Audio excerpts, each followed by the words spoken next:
Chapter 26. A Surprise at the House of Strudel. As the hot air balloon started its slow descent, quite a crowd gathered in the town square.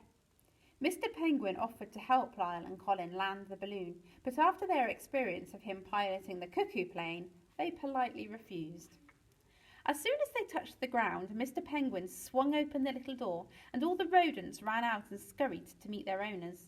Mr. Penguin stood watching the lovely scene with his chest puffed out and his flippers on his hips as excited squeaks filled the air, and everyone petted and nose-kissed their furry friends. All except two. Gordon stood blinking with one eye, and then the other, as usual. The second creature was a little hamster with funny, sticky-up sort of fur all around his bottom. He looked a bit bewildered and lost. "Colonel Tuftybum!" exclaimed Lyle. She scooped him up and gave him a little tickle behind the ears, which he thoroughly enjoyed. "This is Dita's hamster," said Lyle, looking round anxiously for her brother. "But where is he?" Mr. Penguin's jolly feeling turned grey and cloudy. His tummy flipped upside down, and he felt like he'd swallowed a rock. Something wasn't right. Where was Dita? And Edith? They should have been the very first people to welcome them home. Mr. Penguin knew Edith had been very worried about Gordon. So if they weren't there, something is wrong, said Colin's pad. Maybe they were still asleep at home, said Lyle, but under her chirpy tone there was a worried wobble in her voice. It is very early still. Lyle and Colonel Tuftybum led Mr. Penguin, Colin, Gordon, and still hypnotised Dr. Mesmero across the square. Every few steps, delighted people stopped to thank them, clap them on the back, shake Mr. Penguin by the flipper, and ogle at the strange woman with the dust-covered face and sticky-up hair. Eventually, the gang made it to the house of Strudel.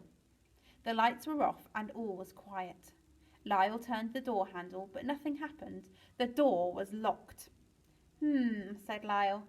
Maybe they're in the back kitchen? It's warmer there the first thing in the morning. She led the way down a dark, narrow passage behind the bakery.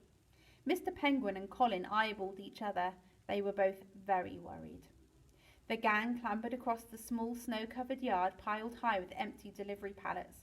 Lyle tried the door, but that was locked too. The curtains were drawn, but a faint yellow glow came from inside. Mr. Penguin squashed his face against the door and had a good ear waggle. He heard hushed voices and the sound of chairs being pushed back across the tiled kitchen floor. Mr. Penguin's heart hammered in his chest. Suddenly, the door opened and Mr. Penguin found himself face to belly with the mysterious man in black. Chapter 27. The B.U.M. Mr. Penguin stood glued to the ground.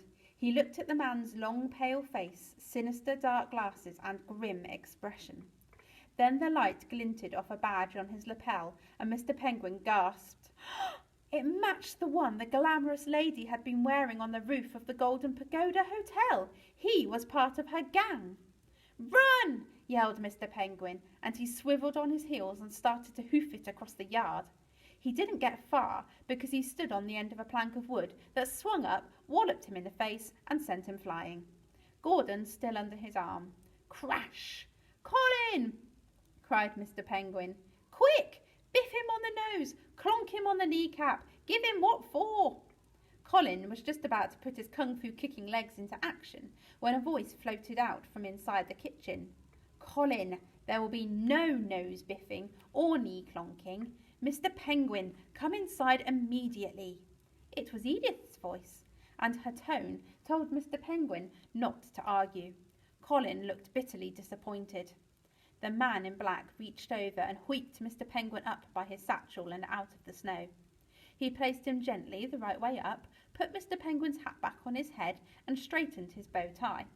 Then he stood back politely and gestured for everyone to go into the kitchen in front of him. What in the name of Haddock Fillets is happening? Thought Mr. Penguin. Was this strange man in cahoots with Dr. Mesmero? Had he hypnotised Edith Hedge? It would take a brave man to try. Mr. Penguin followed Lyle, Colonel Tuftybum, Dr. Mesmero and Colin into the bakery. Inside there was no spine-tingly scene of peril, but something very much like a tea party. Helga was bustling about with a coffee pot, and the whole cosy room smelt of fresh ginger biscuits. Edith leapt from her chair by the oven, and she saw her friends walk in, and Gordon tucked under Mr. Penguin's flipper. "Colonel Tuftybum!" cried Dieter, appearing from the pantry. He ran across the room and caught his hamster as it jumped squeaking from Lyle's arms. "Thank goodness you're all safe," said Helga. "We've been so worried," said Edith. She took Gordon from Mr. Penguin, gave him a cuddle, then popped him on her head. "We were just about to launch a rescue mission." Helga started to dish out swirly cinnamon buns and mugs of hot cocoa. Still no fish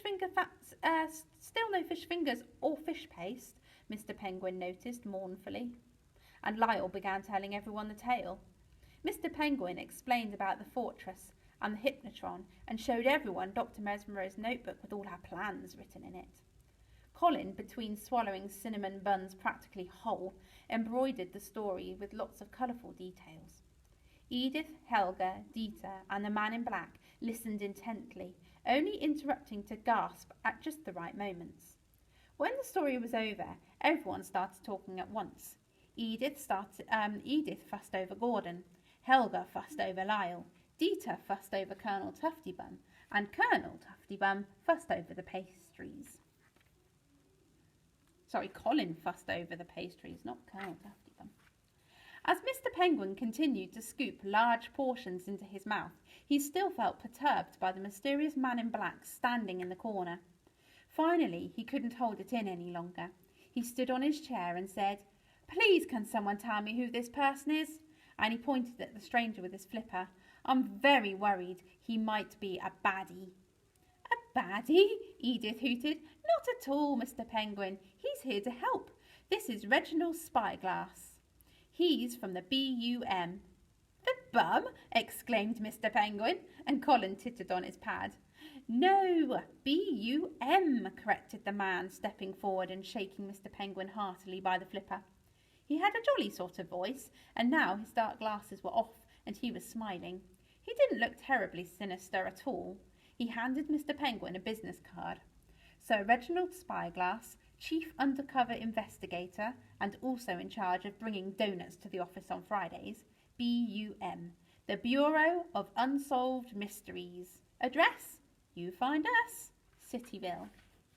"The Bureau of Unsolved Mysteries?" said Mr. Penguin. "I've never heard of them." "Exactly," Reginald said, grinning. "You shouldn't have. We are a top-secret organisation trying to get to the bottom of strange goings-on and unusual activities. For months now, I've been on the hunt for Dr. Veronica Mesmero. We knew she'd travelled to far-flung places, and that huge mirrored panel had appeared on some of the world's greatest monuments. She was definitely up to something, but we didn't know what, except that hypnotism was involved. That's why I've been wearing these special anti-hypno specs."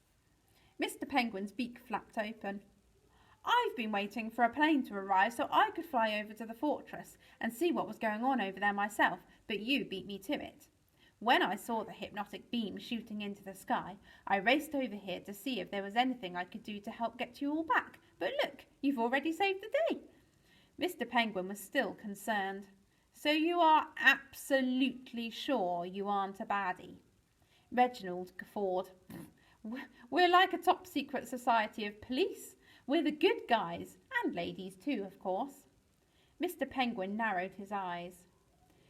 "But there was a lady at the Golden Pagoda Hotel with these 2 big bodyguards, and they were all wearing a badge like yours, but they weren't up to anything good at all.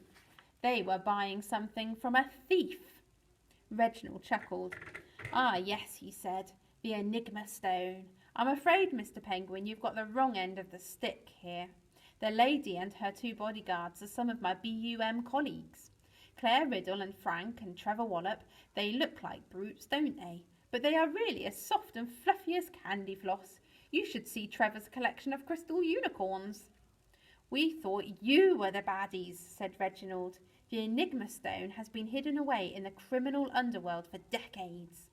Clara's been hunting for it for years. She couldn't believe it when it was swiped from under her nose. She sent all the BUM investigators a telegram to be on the lookout for a gang of thieves led by a penguin. Reginald guffawed again. I couldn't believe it when you turned up here. It didn't take me long to realise you weren't a gang of thieves at all, but I didn't get a chance to introduce myself. He paused, then asked, You do still have the stone? Mr. Penguin glanced at Colin, and they both looked sheepish. Very carefully, Mr. Penguin took the enormous diamond from his satchel and put it on the kitchen table. Its sparkles lit up the entire room as he told everyone about how the stone had broken to reveal the gem inside. Reginald's mouth gaped in shock. The carvings on the stone were meant to give directions to where the diamond was hidden, he said, but it was hidden inside it all along, said Edith, the diamond's light glinting off her specs. Well, said Helga, dusting her hands on her apron, what an exciting few days, and more than one mystery solved. What a clever penguin you are, Mr. Penguin. Mr. Penguin went red. Well, I couldn't have done it without all of you, my friends, he said. As everyone clinked their teacups together merrily, he glanced around the room and noticed Dr. Mesmero sitting quietly in a corner. In all the kerfuffle, he'd forgotten that she was there. What were they going to do with her?